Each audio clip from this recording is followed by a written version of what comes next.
The Mariners took the lead in the series versus the Royals during last night's game. Can they take the series in tonight's game? Joe and I are going to talk about that and what's happened so far in this series because it's been a strange one. Emerson Hancock was optioned. What's going to go on there? We'll discuss all of that. But the biggest part, I think, of today's episode of the podcast is the talk of Ronald Acuna Jr. potentially being a trade target for the Seattle Mariners. Is this something that could happen? Also, Alex Bregman has been mentioned. We'll talk about his contract and what that would mean for the Mariners. Some pretty interesting pieces there, and the biggest bats available, more than likely, if they're even available. Joe's going to give you his Operation Overreaction, and then we're going to talk about the Pirates series starting on Friday. Thank you guys so much for watching episode 205 of the Hit It Here podcast, part of the Bleav Network, available on all your favorite podcasting platforms. Be sure to give us a 5-star review wherever you listen. Like and subscribe to this YouTube channel. And this is the Cal Raleigh episode of the podcast. Cal was announced today as the starting catcher for the American League All-Star squad. Super excited for that. He's obviously going to be in the home run derby. He took it to Alejandro Kirk, who had the whole country of Canada voting for him, and more specifically, actively voting against Cal Raleigh, because we know what Cal does in Canada. How are we feeling, Joe? It's an exciting time for sure. Like Cal being named the All-Star catcher, like he's the starter. That's an awesome achievement and should be celebrated amongst the fandom and well deserved for how well he's performed. I love the Russell Hartness tweet of he's practicing for the home run derby and then he goes 0 for 4 with 3 Ks or whatever. Like that doom gloom 4Ks. 4Ks, right? That BS already. Who cares? I'm sorry. I Mm-hmm. don't care. Like the fact that that's something that I saw on the timeline is just kind of I don't know. It is disrespectful to what Cal has done this year. Like, yes, bro is going to have games where he gets the golden sombrero. It's going to happen every once in a while. It's in his game to do so.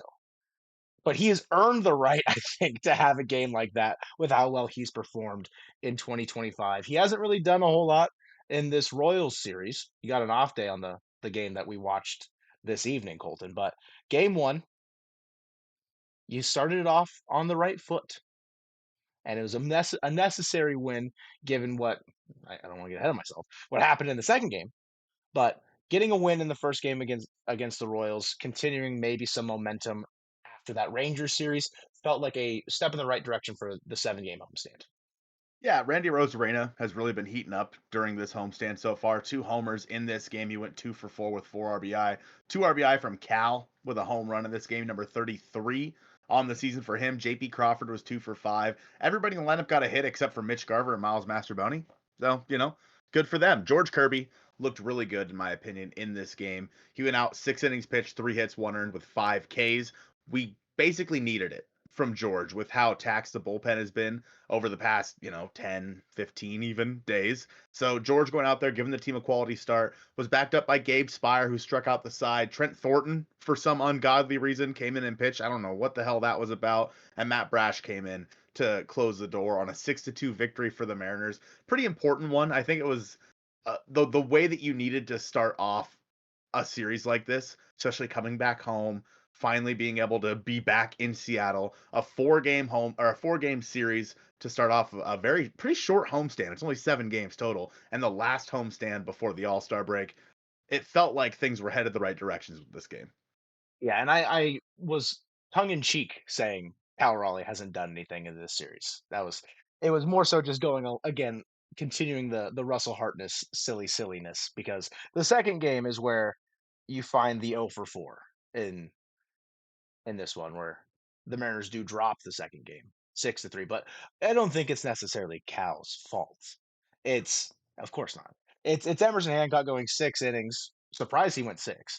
I guess they're just letting him eat it after giving up 5 earned runs, 7 hits. Like it just the Emerson Hancock luck, I guess, is seemingly run out. And I'm sure if you guys are watching this, you are aware of the fact that after this game, he got optioned. So he's not going to make his next start. And I don't know if we'll see him again before the All Star break or before the trade deadline. It'll be interesting to see. But Emerson Hancock, this game solely is a loss on his part, I think, just based on like the pitching performance that he went out and gave. It's a hard, it's the Royals.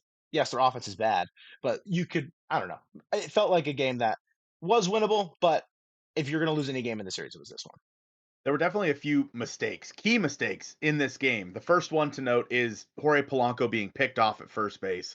Randy Correct. Arozarena subsequently hits a home run a few pitches later. Would have tied the game, I believe, at 2 at that point. Julio also made an error out in center field. It didn't end up it wasn't an error, but bro just I don't know what he was doing. He like climbed the wall on a ball that was 10 feet to his right, probably a pretty catchable baseball. Also, the ball that was hit into left center field was one that he probably could have caught, and he'd probably be the first to tell you that. Tough play, but nonetheless, it's a ball that Julio normally would catch.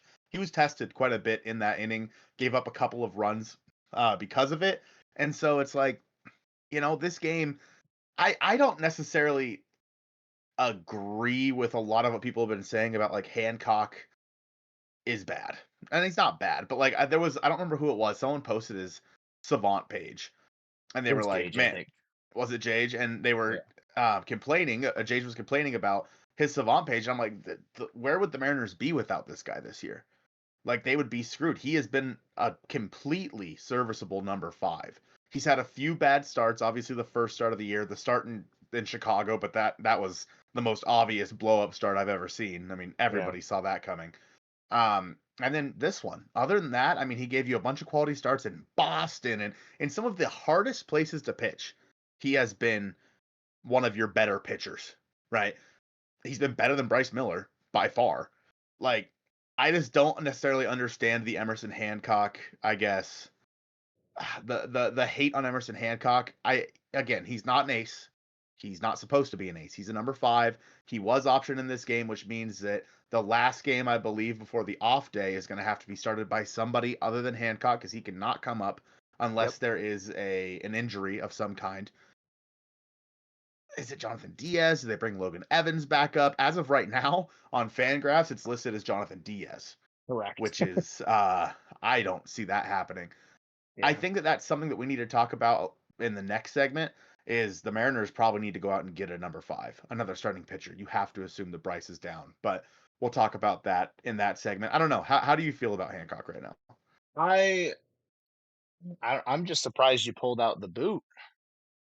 You lathered that baby up with some barbecue sauce and you were ready to go to town on it. I was surprised because I don't know, you've been in the past not so staunchly a defender.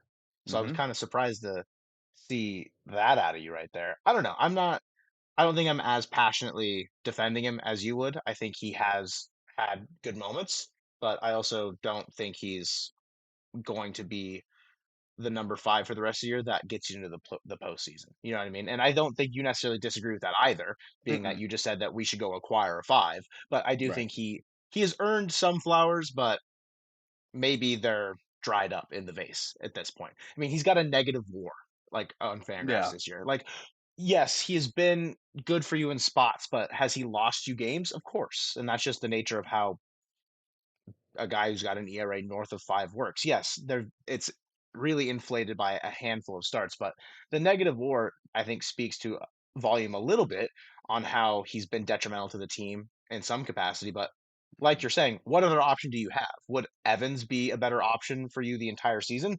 They trusted Emerson Hancock more than him by showing that they wanted to option Evans instead of Hancock. Would Diaz have been a better option for you? Like there's no way to say that is there's no way to say that for certainty. And with Miller going on the shelf, what other option do the Mariners have than to try and see if Emerson Hancock can figure it out? I don't think he I don't think he deserves as much hate as he's getting, but I don't know if I just don't think I feel as strongly as you do in defense of him. He has the third most quality starts on the team, behind obviously Brian Wu and then Luis Castillo. Obviously, a lot of injury there with the other guys involved, so it's kind of hard to say. But I Yeah. mean, Hancock's velocity has been up. Somebody, one of the two of us, said that he was going to pitch well enough to be traded at the deadline. I Here it mean, comes. it could be happening, and he could go in a trade for them to get another number 5. We have to talk about Game 3. Didn't look pretty to start. Noah Cameron was carving up this lineup that featured Donovan Solano as the 4-hole hitter with Dylan Moore in right field. this game just felt like it was going to be a disaster. Logan only went 4 2/3 with 3 hits, 1 earned. He did strike out 7, but walked 3 in this game. I mean, until the 6th inning, Joe, this one didn't look like it was going to be pretty. They looked dead in the water for the majority of like the front half of this game. And Switch tweeted something that I felt so strongly in my bones about Logan Gilbert this year is his inefficiency is causing problems. The fact that he has not gone over 6 innings since opening day. Yes, injury included into that. Like there's going to be pitch counts when he first comes back. The fact that he was at 90, like he didn't even make it through five. This is not the same pitcher that I think we've seen in the last 2 years. And I don't know what is causing it, if he's relying too much on the splitter that yes, it's a very unhittable pitch, but it gets left out of the zone a lot, and maybe they're just not swinging him like, I don't fully know what the inefficiency is caused by. If it's batters spoiling good pitches on the edge of the zone. You mentioned the 3 walks, like, that's also part of the equation there, but you do come away with a victory. Randy Arozarena stays on his heater, hits a solo home run. I mean, I just any chance I get to tweet the Ty Dan Gonzalez video, I'm a happy camper, or you know what I mean? Like that's my bread and butter right there. Julio, we I messaged you about the bases loaded at bat. First pitch from John Schreiber, Yep. whatever how you pronounce it, it's close enough. First pitch swinging with the bases loaded, lazy fly ball to center, really good. Does hits a ball rocket at Michael Garcia later in this game that does, plate the go ahead run. And then you get a sacrifice fly from Randy right after that to give you the 3-1 lead, which would be important in this game. They did play add on, which is nice. It could have been more, but in a game where you're playing the Royals, where their offense has been pretty anemic for the most part of this season, 3 felt okay with the way that the bullpen locked it down. But that 8th inning from Brash was real scary hours there for a sec. Yeah, Matt Brash giving up his first run on the season, gave up 3 hits and struck out 1. Yeah, I Bobby got a Witt little Jr. bit hit worried was there. great. Like the fact that Mhm. Witt went down and got that, I mean, that's just a good piece of hitting. Like Yeah. that's Bobby Witt, right? Yeah, I think that's what makes him so good. Is he's fast, he can go down and get a ball like that, and he's going to beat out a lot of infield singles. I mean, that's Bobby Witt Jr. to a T right there. And the Mariners, for what it's worth, knock on wood, have held him relatively in check so far during this series. Not shockingly, in my opinion, the guy that's caused the most damage has been Salvi. He Yeah. always kills the Mariners in T-Mobile Park, it feels like. Yeah, this game, like you mentioned, Logan did not get deep, but the Mariners were not able to string any runs together versus Noah Cameron. That's how good Noah Cameron's been this year in Mhm. his that's 10th major league start. But he also only went 4 2/3. That's when the Mariners were able to take advantage a little bit. Ben Williamson hit the ball in the air a couple of times in this game, which is good. That's what we have to see out of Ben. Mitch Garver 2 for 4 in this game. Randy, like you mentioned, hit a home run, was 2 for 3. Julio had a hit, and J.P. Crawford was 2 for 3 as well. It doesn't shock me that as soon as, guys like Luke Rayleigh and Dominic Canzona, when I started coming into the game, that all of a sudden the Mariners started scoring. It's weird. Weird. Who would have thought that the when you have your better players playing, that you actually score more. It's good that the Mariners were able to win a game without Cal Raleigh for once, though. Mhm. That is a plus. But can they win the series today? I sure as hell hope so. This is going to be the most fun pitching matchup, in my opinion, with Seth Lugo and Brian Wu. I'm going to be at the game with my parents. I think it's going to be a fun little pre-4th of July funk with the fireworks and whatnot. I'm looking forward to this game. You think the offense comes out and maybe gets to Lugo early? I mean, it's a great pitching matchup. Like if they're going to win this game, they have to at least scratch off 2, I think, against Lugo. But they've shown the capacity to, battle back against the bullpen, and not just against the Royals, but just in general, I think this year. Winning this game is very important though, because the schedule ahead after you play the Pirates, and I don't want to sleep on the Pirates to get ahead of myself, but like they just swept the Mets. You know what I mean? Like anything can happen in baseball. Baseball's a weird, weird sport. So winning this game against the Royals is very, very important because they're a bad baseball team for the most part, but sweeping is hard in baseball, as you say. So guaranteeing yourself a winning homestand. I mean, at least a 500. No. Oh. It wouldn't be 500 because if you get 3 wins in the homestand, taking at least the series against the Royals is pretty important. Yeah, you this is the easiest part of your schedule until the All-Star break is these two series right here, right in front of you. The bug. I Right in got front him. of you. It was the I think series right those were here. the series, right? I slapped down the Yankees and the Pirates or whatever, whoever. Anyway, baseball's weird. Yeah, this Yeah. is an important game for the Mariners. Like a series split versus the Royals isn't great, but at least it's like the Mariners secured at least okay, right? Yeah. Yeah. It, Mm. it's hard to win 3 games in a 4-game series. More often than not, you're going to end up splitting series. But with Brian Will on the mound, I do feel pretty confident in this team. But from what we've seen from this offense, the Mariners need to get more. And Joel Sherman started talking about today on MLB Network that the Braves may look to trade Ronald Acuna Jr. He said they need a bit of a reset. And he gave the hypothetical of trading Ronald to the one team that has the most top 100 prospects in baseball in the Seattle Mariners. I think if any team can get it done, it is the Mariners, but we should mainly talk about this trade that was proposed by Jage again. This trade is one that I'm interested to hear your thoughts on because I gave you my thoughts, but I Yeah. didn't really hear a whole lot of yours. So Jage says social experiment. Let's hypothetically say Ronald Acuna Jr. is available. He isn't. This is a hypothetical. I agree. Ronald Acuna Jr. is not getting traded. Joel Sherman, Un- what the unless. hell? But um, he says, let's hypothetically say both the Braves and Mariners agree to this trade. Atlanta receives George Kirby, Matt Brash, Lazaro Montes, Colt Emerson, and Johnny Farmelo, and Seattle receives Ronald Acuna Jr. Do you do this trade? Joe, you have the floor. So when we were talking about it earlier, I said I was 60-40 on it. And that was really the only inclination I gave you. I don't even know if I told you what side was the favorite in Mm-mm. this situation, but a little bit of our discussion probably led you to believe that I'm 60% no, 40% yes. I think this is a fantastic trade to do in the off season of 2025, like going into 2026.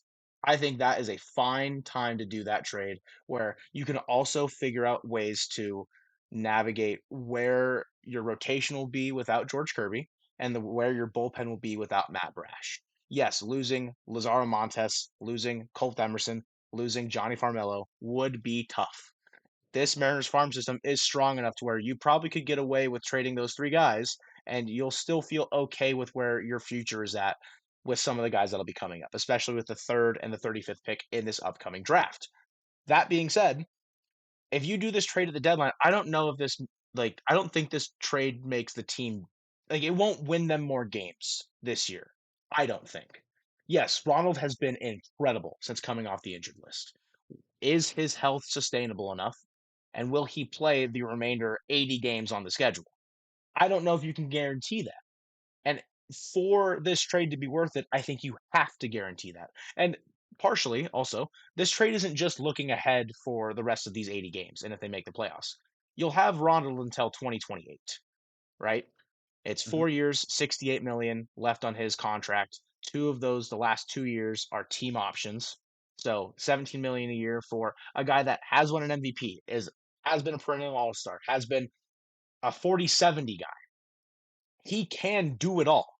He would be a prolific add to the Mariners. I 100% agree that if the Mariners would do this trade, that there are ways to pull it off and that they would be a very, very threatening team offensively because this offense needs some juice.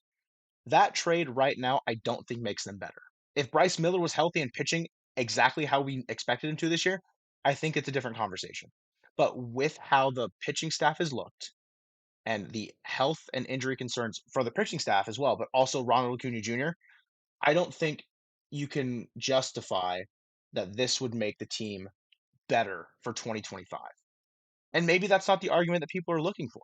If it's, oh, this is just to help out next year, where you'll still have Randy, you'll still have obviously Julio, you'll have Cal, you'll have Ronald. That's a very, very potent 2 through 4 in your lineup, assuming JP is still leading off at that point, and figuring out other pieces around it. Like, yeah, I think that can work. It's just with how the bullpen's set up right now, I don't think you can afford to trade Matt Brash if you're still planning on contending.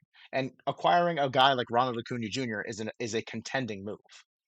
Trading George Kirby when Bryce Miller's out and you don't know what you're going to get out of Logan Gilbert because he's been inefficient and hurt. You're still rolling out every fifth day either Emerson Hancock, Logan Evans, or potentially a Jonathan Diaz. I don't think you can justify trading George Kirby right now.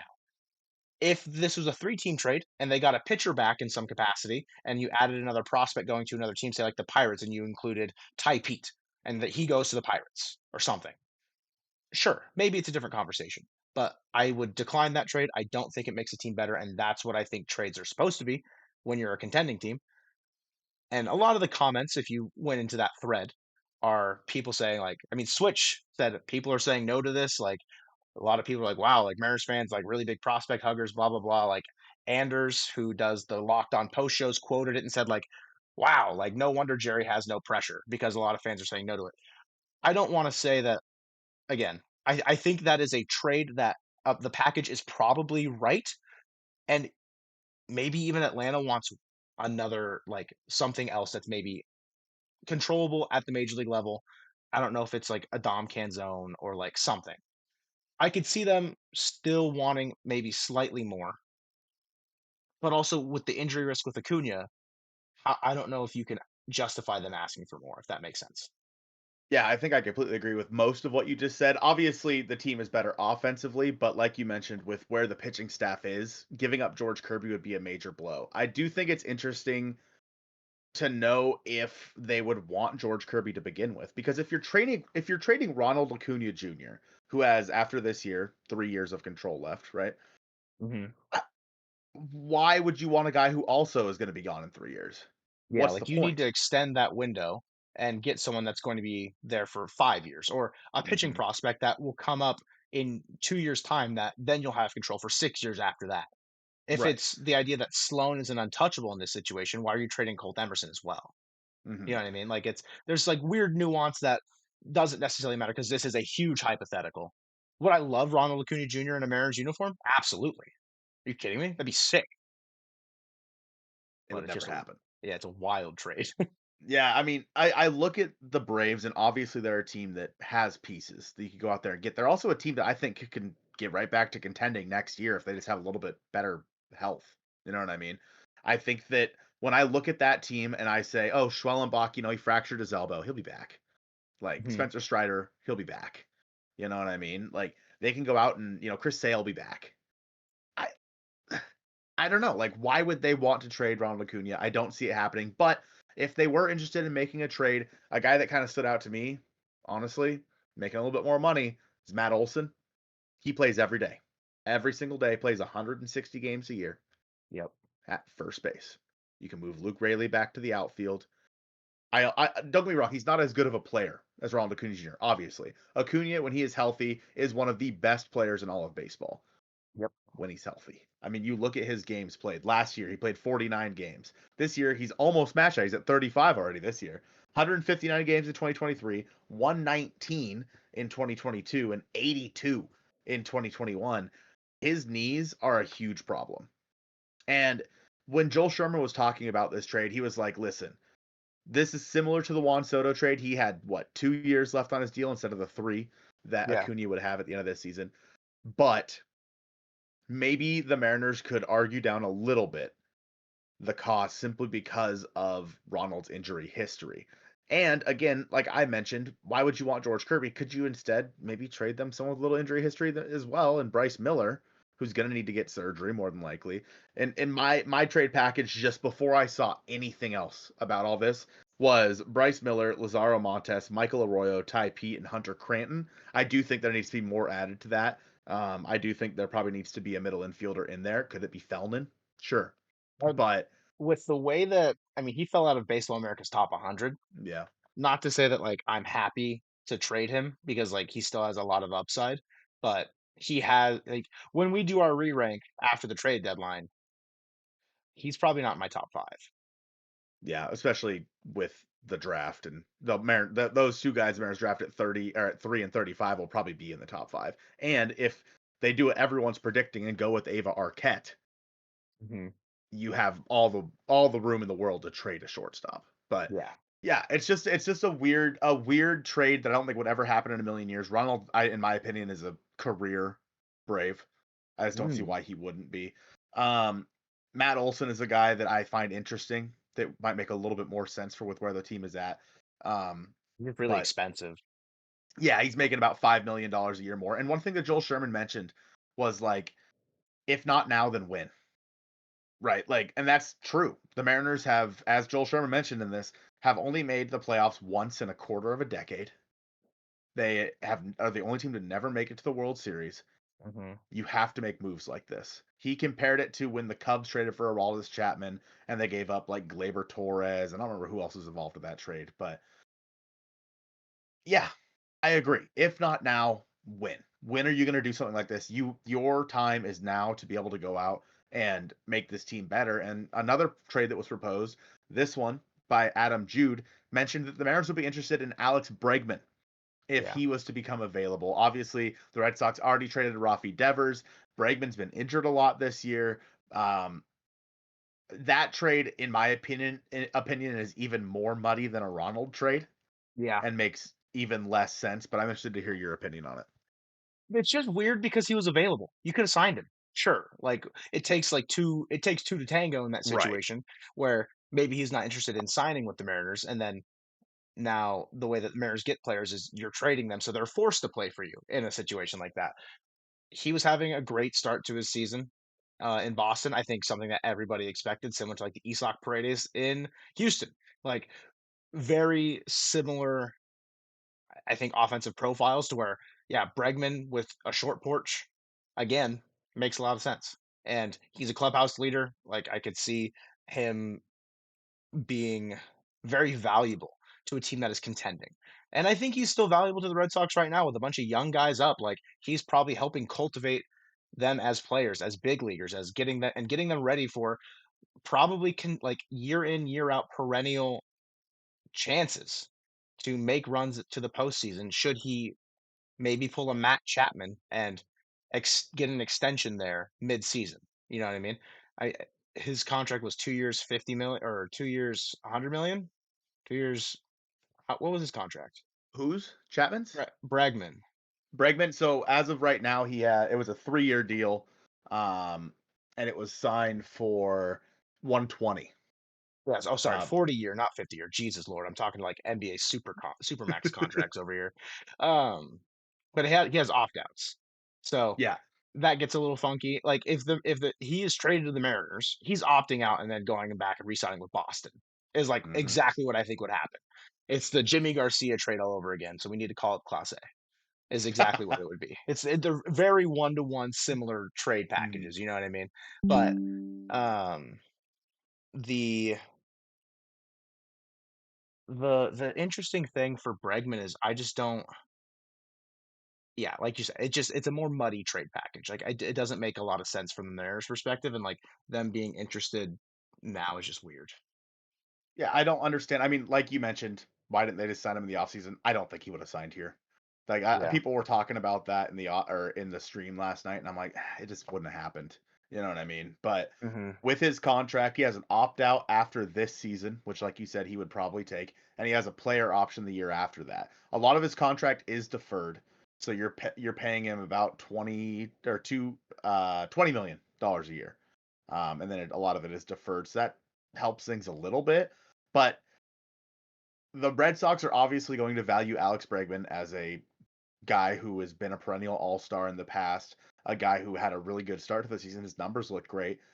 And they're going to value him as a guy who has 2 years of control left. The Hmm. Mariners are only going to value him as a guy who's going to opt out at the end of the year. You're not going to be able to come together on a trade package in that deal unless that contract is restructured, and that's not going to happen, especially for a trade to the Mariners. And so that was just immediately dead in the water when I read it. I actually kind of laughed. I'm like, Yeah, it's like what? What are we talking about? it's a weird proposal from Jude. Like, and Mhm. there's something substantial there because he's obviously not just gonna pull that out of thin air kind of Right. vibe. Like that doesn't seem like he's reporting something that doesn't exist, or Yeah, the whether that's Mariners like reporting. Bregman. Like, Yeah, it's just like kind of out of left field. It seemed. hmm so yeah, I don't necessarily know what the deal is there. Gino is still the most obvious fit over there at third base. At this point, I'd be shocked if the Mariners do not reacquire Eugenio Suarez by the deadline, Yeah, even if honestly. it's Jerry DePoto's biggest L he has ever taken in his career, Hmm. more than Yep. likely. It's Yeah. So definitely it's like, worth it because Gino's he would be very valuable to this team for a postseason push. yeah, that's the vibes alone are Yeah. very valuable. And then you're not losing a whole bunch. You're getting power at a position that is supposed to be hitting for power that you're not getting right now from Ben Williamson, and the defense isn't going to be that big of a downgrade from William. It'll be a downgrade because Williamson is that good defensively. It wouldn't be that big of a Mhm. downgrade if you were to go get Gino. So I don't know. I will be shocked if they don't just go with Gino over there at third base. It just makes the most sense. But yeah, Ronald Acuna Jr. and Alex Bregman, I would be super shocked if either of them are Th Mariners They just by feel like the end of this MLB The month. Show they feel like MLB The Show trades. Yeah. Like, I don't see how that goes. I'm just trying to imagine the trade package. Like, it would be substantial, and it would be Mhm. crazy to, like, see the Mariners pull something off like that for either guy. Yeah, I would agree with that. I'm assuming we're over time to do Operation Overreaction. Well, you What know do you what? think? I'll call my Operation Overreaction the Emerson Hancock bit that I did earlier about how I didn't expect you to be as big of a defender. Well, you know, people Yeah. understand that, like, that was a conversation that probably didn't necessarily need to happen in the middle of the Royals series, like review and preview kind of a vibe. It's just, we're going with the flow. Yep. Anyway, Pirate a series, man. a battle of nautical entities. The Mariners and the Pirates. All right. Big Yo series. ho. Yo, what Before an does off Tyler day. say? I said Tyler. Well, what does Ty say? Ahoy! Like he says, ahoy, Ahoy sailors. This sailors. this feels a little Who's like he he's gonna be talking at to? he's gonna be at odds with himself. Seems a little counterproductive, Ty. Might need to pick up a Ugh. new tagline for this one. Just this series. Game one. Luis Castillo on the mound for the Mariners versus Bailey Falter. Falter's been pretty good this year, if I remember correctly, right? Yeah, an ERA under 4. So it's I don't know. He's had some like reclamation years. It feels like with the Pirates. It felt like a guy that could have been a trade target a couple like last year for a handful of teams and just I think stayed with Pittsburgh. Um, yeah, an ERA under 4 has pitched well. We obviously know that there's one guy on the Pirates. His name is Paul Skeens. Don't know if you've heard of him. Nope. Anybody out there that hasn't heard of him, he's pretty good. Um, they could reslot the rotation because they have an off day, and we could see Paul Skeens. But as of right now, Fangraphs does not have that on there. And I don't know why they would do that. It just Maybe so seems that way he weird. could pitch in the All-Star game. Yeah, that is the only way that would make sense for them to do that. I would. I'm not. We don't need to worry about that right We now. don't need But to worry about it because we yeah, don't have to face him unless it's announced like Thursday night, Friday morning. Oh, Paul Skeens is now starting Saturday, and it's like awesome. Now we have to cool. deal with that. Yeah. I don't know. I feel good about the Mariners' chances in this one, right? When you look through the offense for the Pirates, there's some guys obviously that you circle, and you're like, hey, don't get beat by O'Neill Cruz's power. Yeah, You know, don't don't let let the Andrew ball McCutcheon. 130. Andrew McCutcheon's a guy who he's old, but it's Andrew McCutcheon. Like he can still get the job done. You know what I mean? He's Like old. there's Brian Reynolds. Is he having a good year? I don't even know. The Pirates are 38 and 50, right? They should be a non-threat.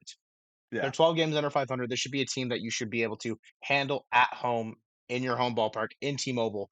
Battle of nautical entities, as you said.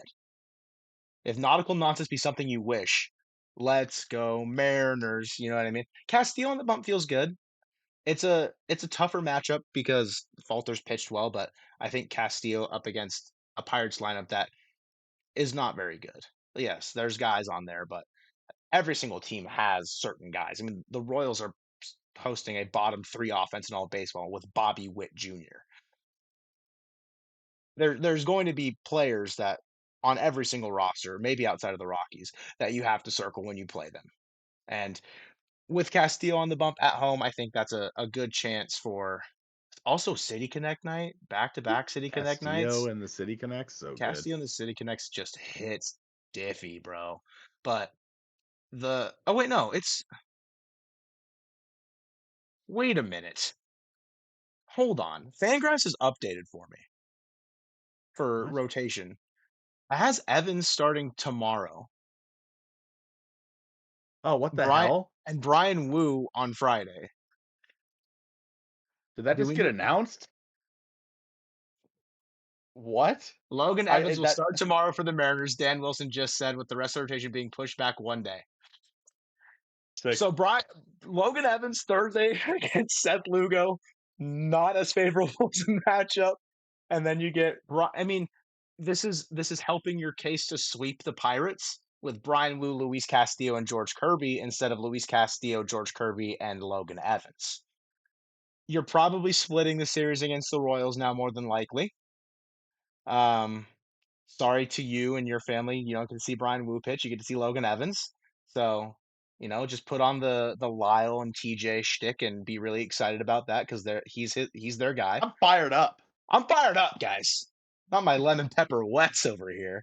Oh. So, anyways, Pirate series: Brian Wu versus Bailey Falter, good.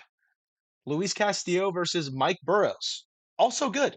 Mike Burrows has like an ERA like a little bit over 4. He's pitched okay this year. I don't know who he was before this, but that's what his ERA is, a little bit north of 4, so not as good as Bailey Falter.